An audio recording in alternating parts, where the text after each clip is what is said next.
Welcome back, everybody. So today we're going to start a new section in our course, and we're going to start to focus on types of governments and how they respond to terrorism. And we're going to be looking at how democracies deal with terrorism, how authoritarian governments deal with terrorism. We're going to look at states that have issues with secessionist movements and how they respond to terrorism. And then we're also going to look at failed states in terrorism. And so the subject of today's lecture is going to be specifically about failed states in terrorism. State is. So, how do we define it? A failed state is a state where the government no longer controls the political or economic system. So, in a lot of ways, we can see this in the most simplest form as a country that really doesn't have a central government that has any means of control. They usually have very little control over their territory, over what happens in their particular country. They often don't have the means of enforcing laws, ensuring that people comply with those laws. They oftentimes don't have the capacity to prevent various groups from rising up trying to overthrow the government. Failed states really are some of the saddest things that we can study in international politics because of the consequences that they often produce. And so when we have a failed state, we often see a lot of features that are a lot of things that occur in those countries is quite sad. So for example, we have extreme poverty is often a characteristic of failed states. Central government has no means of providing protections to people, to businesses. It really prevents any sort of real economic activity from happening that can allow people to pursue a viable means of making money, earning a living in any way that allows them to have a real economic future. So extreme poverty is a characteristic of failed states. We often see failed states have a real issue with violence. And so when we can see this, we're going to look at how terrorists operate in failed states and how the prevalence of violence in failed states and then the capacity of violence based on these terrorist organizations to radiate even outside the state has real negative consequences. So if you want to, you can pause this video for a second, take a look at this map. This map is what we call the Fragile State Index. And this is a database that tries to go through and assess which states have failed or closest to failure, and which states are most stable in the world. And so they look at a number of different factors in terms of rule of law.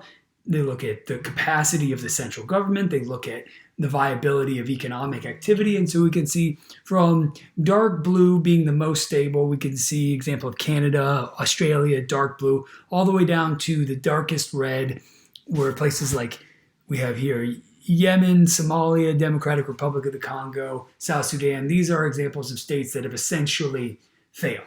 So let's take a look at why failed states and terrorism are a topic that we really want to focus on.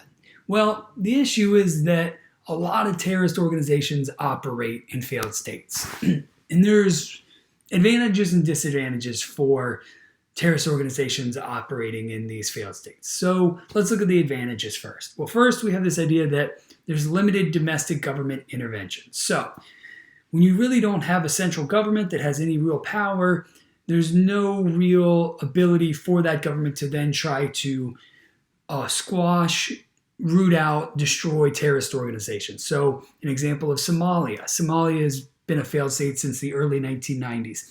Has a terrorist organization called Al-Shabaab that operates widely in Somalia, even operates Ethiopia, in Kenya, has been involved in international terrorist attacks. And since there really is no Somalian government, they have no means of really stopping and preventing Al-Shabaab from taking action. Another advantage for terrorist organizations is that when you have a failed state, there's no provision of public goods. So what does this mean? It means that the government can't provide things like healthcare, public transportation, things like this. So terrorist organizations can step in and offer to provide services for individuals in these communities where the government has no capacity to do so. And this, in turn, leads to the capacity to increase recruits. When there's limited to no economic opportunity in these countries, based on prevalence of violence, lack of government control. Individuals need some kind of outlet to continue to survive, and terrorist organizations provide an outlet. They will pay the recruits, they will provide for their families, they'll sometimes even arrange for young men to find brides. They provide a lot of means for individuals to want to join these organizations, especially when the government can't provide anything for these individuals in their countries.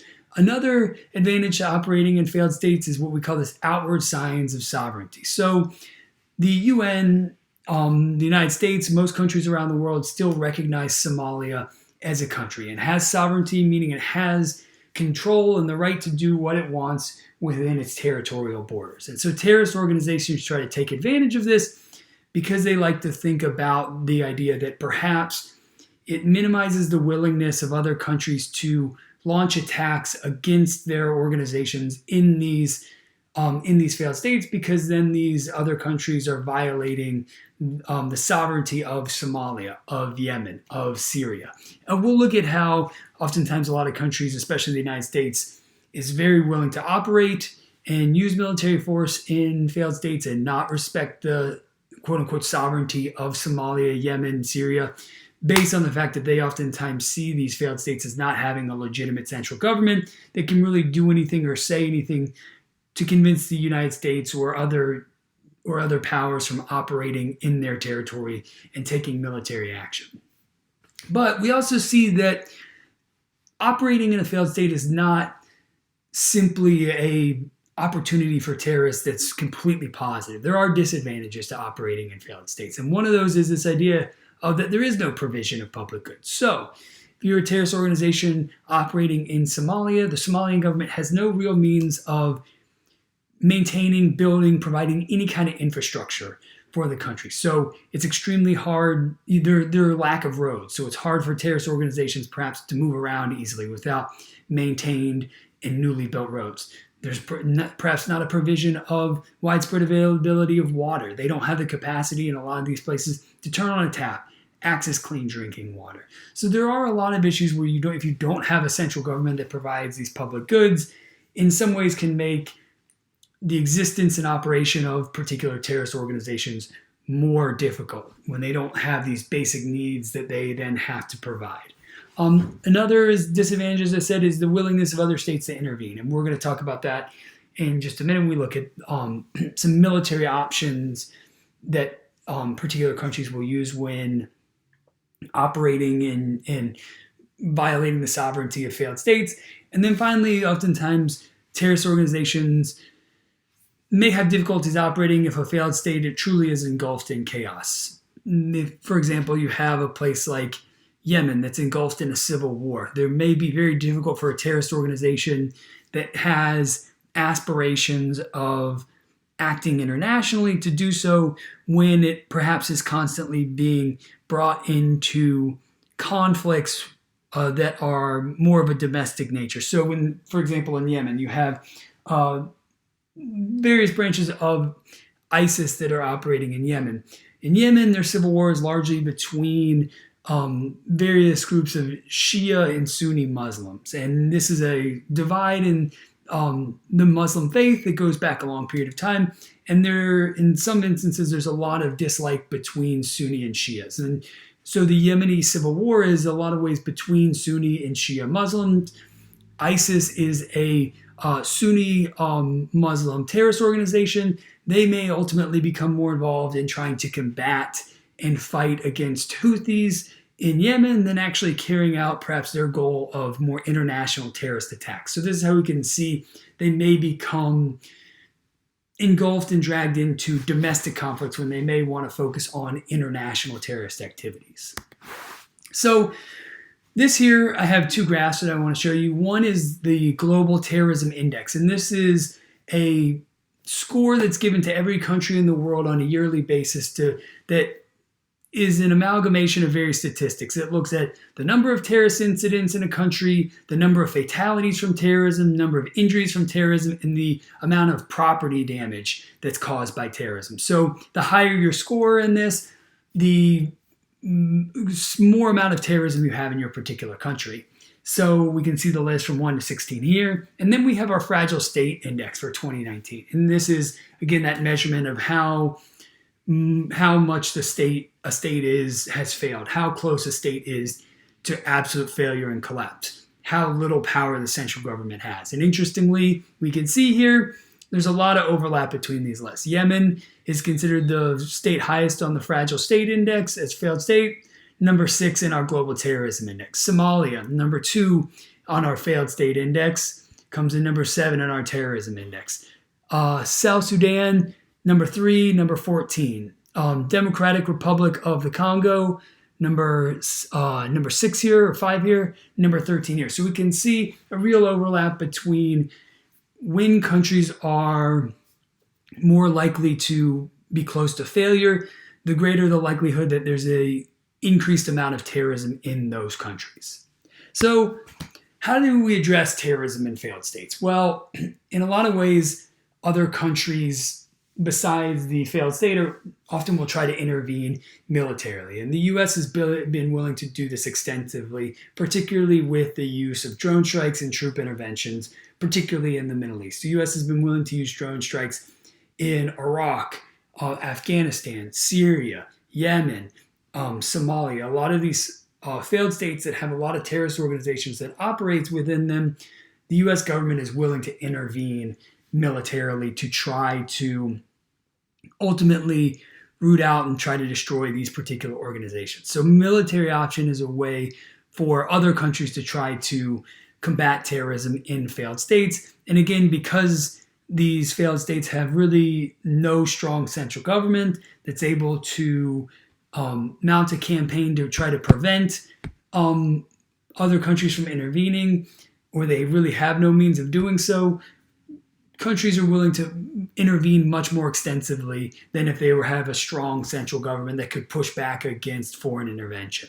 But we also see that military options are not the only way that we can try to rebuild states that have failed to try to combat terrorism. So there's oftentimes a big push to try to create a state, a democratic state founded on consensus. They want to try, there's an attempt to try to get these countries to have oftentimes these various internally warring groups, different ethnic groups, different religious groups come together to try to build a representative democracy where they can all try to have political buy-in to reduce the potential for conflict and to hopefully then also bring in terrorist organizations into the political process, to give up terror as an option, to buy into the new democratic political system where perhaps they can have their voice heard, their grievances addressed through a new democratic government.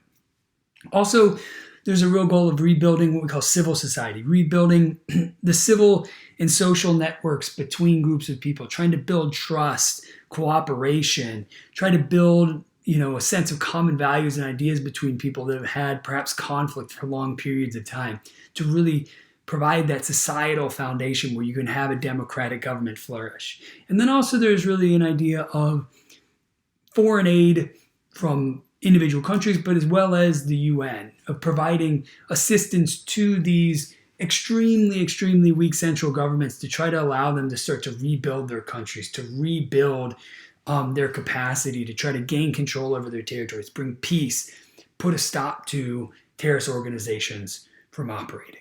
So we're going to leave it there. I'm going to give you both discussion questions here to finish off our lecture. So first discussion question. Discussion question 1. Should the U.S. government provide aid to failed states to try to combat terrorism? Why or why not? Discussion question 1. Should the U.S. government provide aid to failed states to try and combat terrorism? Why or why not? Discussion question 2. Do you think the United States faces greater threats from terrorist organizations in failed states or from other powerful countries such as China or Russia? Discussion question 2. Do you think the United States faces greater threats from terrorist organizations in failed states or from other powerful countries such as China or Russia? All right, thanks everybody for listening. Talk to you again soon.